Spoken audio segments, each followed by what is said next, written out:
go.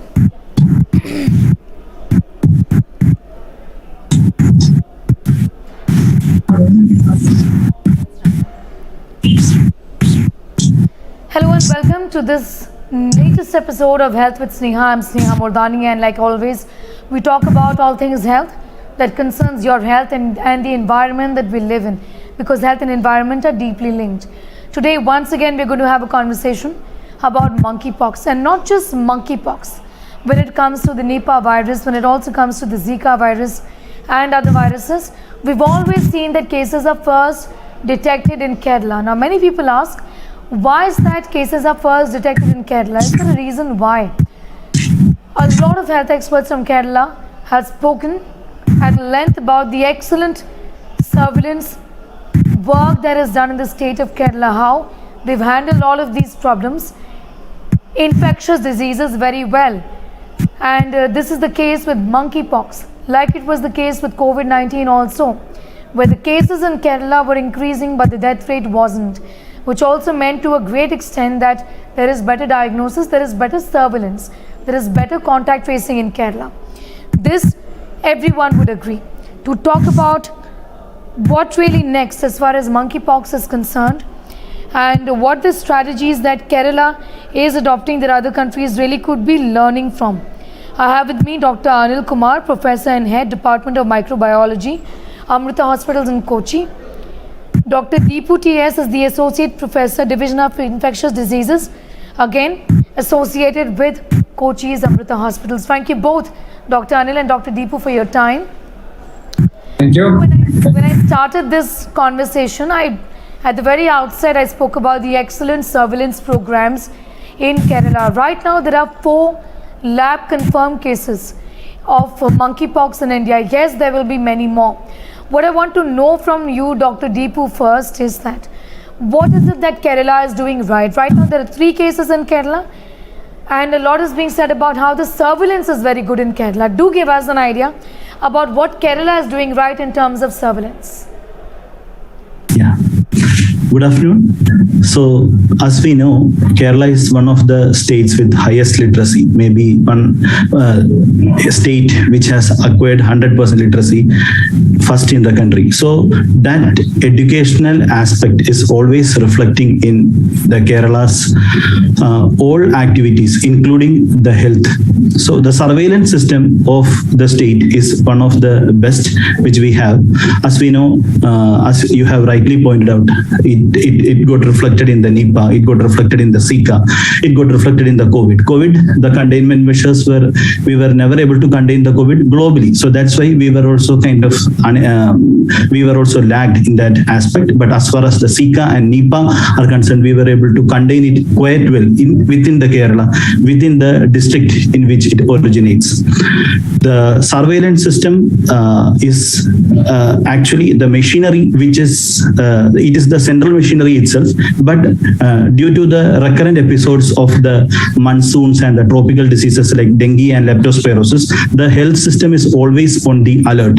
And another thing which I would like to highlight is that many of the Keralites are working abroad, not only in the US, UK, but also in the Gulf regions. So there is always a bunch of Gulf returnees coming to Kerala at any given point of time. So we are always at an increased risk or at increased threat for developing these kind of infections, and hence the surveillance as well as the health authorities are always on the alert. And any diseases with these kind of epidemiological link will be picked up very early, and the investigations will be taken in a robust way forward. Dr. Anil, Dr. Deepu makes an important point about Kerala having many returnees from outside of India, especially the Middle Eastern countries, and that's the reason why the risk always remains high. Is that one of the reasons why there are many cases in Kerala, or is that the opposite? That because the surveillance is so good, hence early and quicker detection. So it does appear that Kerala has 3 cases out of the 4 in the country, but the fact is that there could be many more in different parts of the country. It's only a matter of time before there is detection, because detection is better in Kerala than in many other parts of the country. Dr. Anil. Yeah. Sneha, thanks for inviting. You rightly said that detection is far better. Now, if you look at Kerala, they picked up in expatriates who returned from UAE. And if you look at Delhi, it picked up a person who was living there in Delhi for quite some time, never went outside. So what Kerala picks up is infections in the suspected cases, the people who come from the endemic region, and they are very quick in knowing it because the urban and rural divide is very less in Kerala. We don't have anything called as a rural area. Everybody has got good access to healthcare. Even if you have, it's in fact my clinician colleagues have repeatedly asked me, said patients are coming to them with rashes and asking whether it's monkeypox. So the patients here are so educated and so aware of the fact that they themselves ask the clinician whether it's monkeypox. I still know of a mother who was very apprehensive of her son having rashes. She had come from US and it was not monkeypox, it was a drug reaction, but they still asked us and they persisted whether it's to rule out monkeypox. We said we don't need to rule it out. So that's how we pick up these cases. These guys who reported to the hospital actually had signs and symptoms and they knew they had an exposure to a suspected case of monkeypox in UAE. So they back in the mind, they knew that they had a good exposure and they must be having it. So these guys directly landed up the healthcare system because they know that the healthcare system would take care of them of any further treatment issues and everything they'll be taken care of. So that's the reason they report to the healthcare, and the private practitioners are very aware of it. The private practitioners were the first to see it and they reported to the healthcare system that such a such person from an epidemiological linked area is there, and we went ahead and did a diagnosis. So we pick it up initially, and it's not Kerala alone where the expatriates come in. Expatriates land all over India, but they just get lost into the crowd in the villages everywhere and you don't know what's happening with them. But that's not the case with Kerala. In that sense, Dr. Deepu, what would you tell states outside of Kerala when it comes to these awareness programs? Because I can tell you from my experience that there are very few people who are not educated who know about monkeypox. Maybe because cases have increased and we are reporting on it right now through popular mediums like news channels and also online reportage. Hence, a lot of awareness has been generated. But there are still many people who don't even know about monkeypox just yet. And I think in this part of the country, in North India, there is a lot of superstition also associated with anything that is not visibly pleasing to the eye. Monkeypox is an infection that causes scars, lesions, rashes, very, very ugly in nature at the end of the day. And there is a lot of stigma attached to it as well. How does one break the stigma? How does one break the superstition? Are you okay? Or are you satisfied with the government of India efforts right now in giving out information on monkeypox and telling people what really this is about? Dr. Deepu. Hi. So that's a very relevant question which you have put forth. So I will break the questions into few aspects. One is the clinical aspect, second is the preventive aspect, and third is the awareness aspect, in which the government has to play a major role. Regarding the clinical aspect, as we can, from the word itself, it is a monkeypox. So basically, it is a pox virus. The connection with the monkey is kind of more weaker. It has the reason for the term monkeypox is because it was first detected in monkeys in as early as 1958. But monkeys were actually an accidental host. So the monkeypox, the term is a misguided or misnomer. But then as far as the pox is concerned, similar to chicken pox or smallpox, it causes rashes, and that rashes will just not remain as rashes, but it will go through various stages like rash, macule, papule, vesicle. Vesicle is like some kind of fluid-filled rashes, and then it forms pustules, and the pustules, when it heals with scabs. So definitely, as you have told, appearance-wise, there will be a lot of cutaneous manifestations which ranges from a spectrum, and at the end of the spectrum, there will be various scars which kind of disfiguring, and it itself erases the stigma when someone sees an individual, and if that individual's appearance is kind of odd, as evidenced by the dermatological or cutaneous manifestation. So definitely the level of stigma associated with such kind of easily recognizable clinical signs is definitely going to be the high. But one thing we need to clearly understand is that many of the diseases like retroviral infection or other infections like tuberculosis, it may not be that easily detectable. Just because that it is not detectable, or just because monkeypox is easily detectable clinically, does not mean that the severity is any more or any less. So as far as the clinical severity is concerned, monkeypox is still much less severe than smallpox and maybe equivalent to chickenpox. So basically we have right now globally more than 18,000 cases have been reported, and only 5 cases of death has been reported till date, and all of the 5 cases which have been reported are coming from the African continent. So as far as the mortality is concerned, it is not that worrisome, and whatever scars or scabs which is a consequence of the monkeypox or the disfigurement which could happen as a consequence of the monkeypox, if we are treating appropriately, definitely it will come down in due course. Yes. You know, Dr. Anil, a lot is being said about revival of the smallpox program. Maybe not administer smallpox vaccines like we're doing in the case of COVID-19, but have something like a ring vaccination strategy. How difficult is it to revive a program of the smallpox vaccination, if at all second and third generation smallpox vaccines are effective against monkeypox, which it is believed that it is indeed? Yes, Sneha. Yeah, I would like to add to Deepu's answers. You said that the images that we see in the public forum is very dangerous, very scary. Those images are of the Central African plate, that is in Congo. Yes. That's the worst part. So what is circulating all over the world is the West African plate, which is very minimal, very severity is very less, and the lesions are not that profound or proliferating and spreading all over the body. So lesions are very minimal. So we won't see such lesions that we see in the public domain or African cases with plenty of blisters. So that's the difference, that we may not be seeing such deadly infections in our case because the plate is different. Regarding vaccination, fortunately we have a vaccine available which will work. So smallpox was eradicated, so we discontinued it, but it is there as a precautionary measure.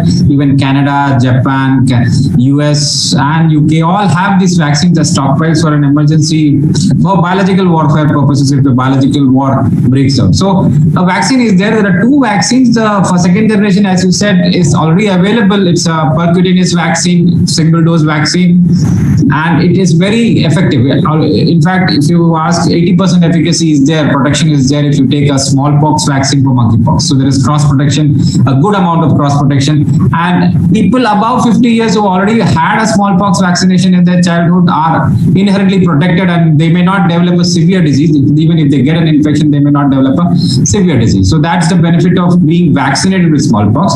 Now, the question of whether we need to implement the vaccination or not depends on the spread of the infection. It's a very close contact that is required to spread this infection. As of now, we don't think it would be a big problem because the proximity is too much. You have to have skin-to-skin contact, very personal contact to get infection being transmitted. And most of the people get florid lesions and they get diagnosed and get isolated. So that also helps us to isolate the patient and prevent the spread. Not like COVID that was transmitted during the asymptomatic phase. People were totally asymptomatic. But there is a catch here that the recent infections are mostly confined to the genital areas. So we may never realize that the person is having infection because he may have an ulcer or lymphadenopathy in the genital area in the beginning and he may transmit it. But having said that, the transmission may not be as bad as that we would like to include a vaccination as of now. But if it becomes very transmissible, then the government needs to think about vaccinating. Especially the healthcare workers need to be vaccinated if the cases go up, because they are the ones who would be taking care of them for 21 days at a stretch when they are highly infective. So healthcare workers may need a vaccination. There the government needs to come up with a policy to vaccinate the healthcare workers if the cases increase. You know, Dr. Anil, I have a few questions. I'm going to put them to you, but first to Dr. Deepu also. One of my questions is about women and their relationship with this infection. it is being largely seen that gay men are getting monkeypox and very few women have got the infection. Give us an idea or sense of why this is really happening. Dr. Deepu. Yeah. So, as you have told rightly, the whole process of monkeypox has started in gay men, MSM, men who have sex with men, and because of which predominantly the cases of monkeypox has been reported in countries like Western countries like Europe, which is currently considered as the epicenter for the monkeypox, and in United States, mainly the New York, where the mayor himself is supporting this kind of activities.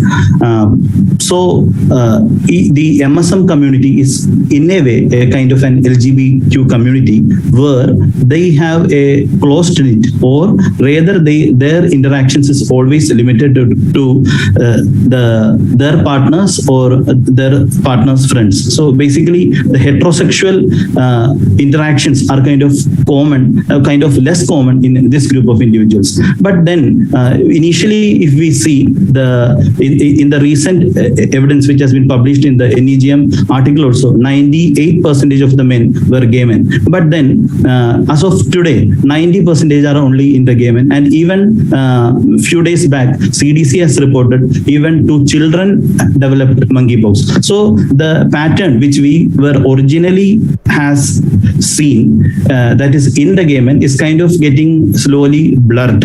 So we can clearly see. Originally seen, you mean seen sometime towards the beginning of the year in the month of March, when we started to see the infection in non-endemic countries. Yeah, exactly. So what I understand is that initially it was seen in gay men.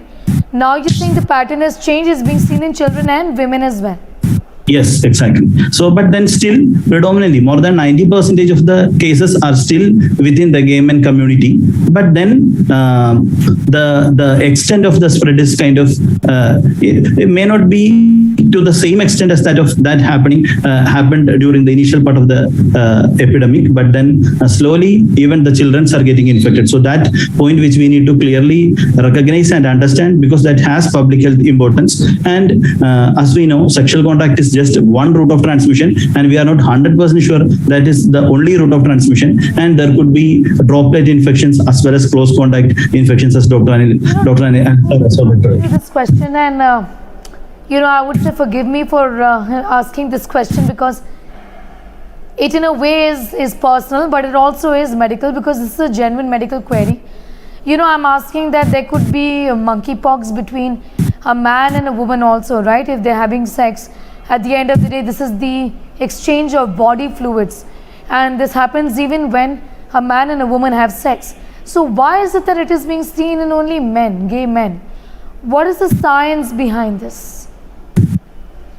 To be very frank, as far as the virology goes, what we definitely know is that in the seminal fluid, they have detected, using the PCR, polymerase chain reaction technology, they have detected that there is monkeypox virus. Similarly, in the saliva, they have detected that there is monkeypox virus using the PCR. And in patients who have monkeypox, their scabs from their vesicular fluid, or even in Kerala, the first patient, we have checked the urine, the scab, the skin, the saliva, the blood, in every body fluids. In the first case of Kerala, in every body fluids, we were able to detect the monkeypox using the PCR. So the detection of the virus does not necessarily mean a patient is going to get infected. Just because there is exchange of fluid, that does not necessarily mean, because just like the exchange of the fluid, the droplets also can spread from one patient to another when there is a face-to-face conversation. So that does not necessarily mean that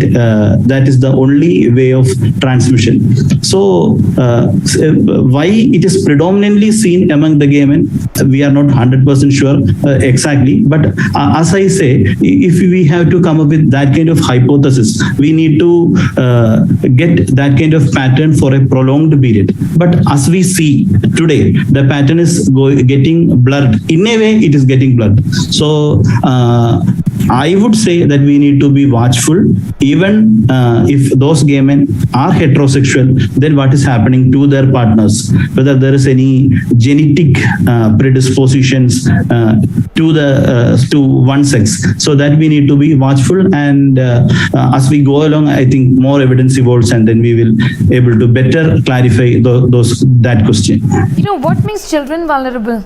Here's what I'm asking. They're not even, at an age where they're involved in sexual intercourse, and this by and large is being seen as a sexual disease, though I know, Dr. Anil, that the WHO said they're also exploring the other modes of transmission. But why are children also becoming vulnerable? What's the reason? You're asking me? Yes, Dr. Anil.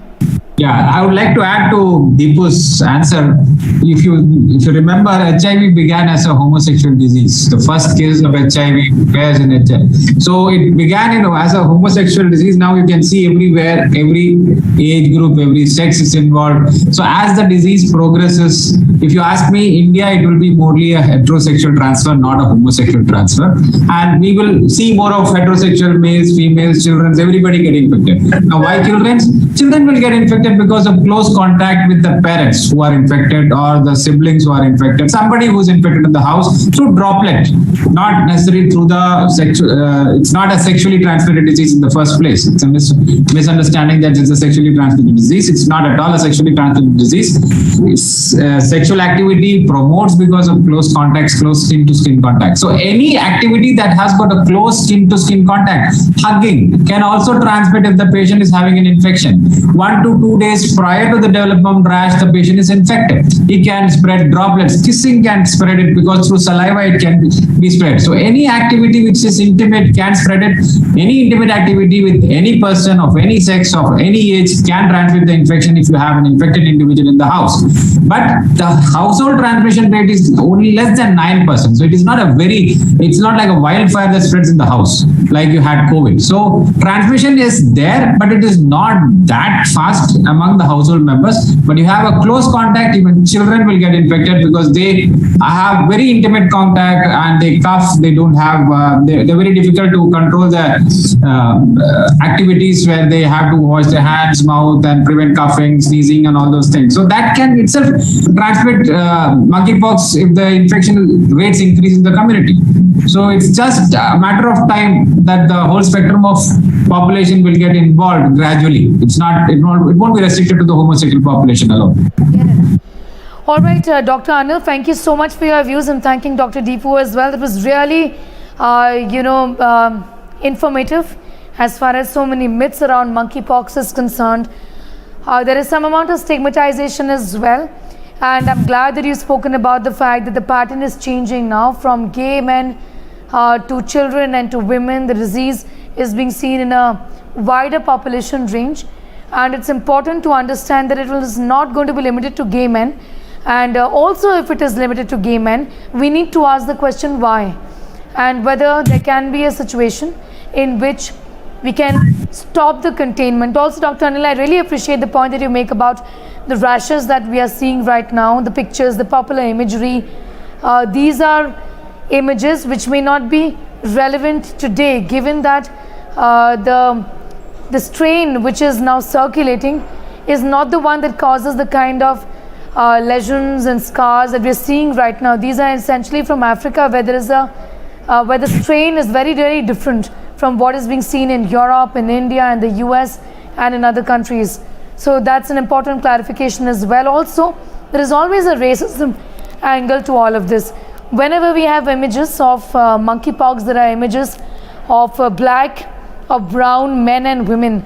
It's important to point out that today we have Europe at the epicenter of the infection, which means white men and women are also getting this infection, and we really should not be forget that, and that clearly racism can wait.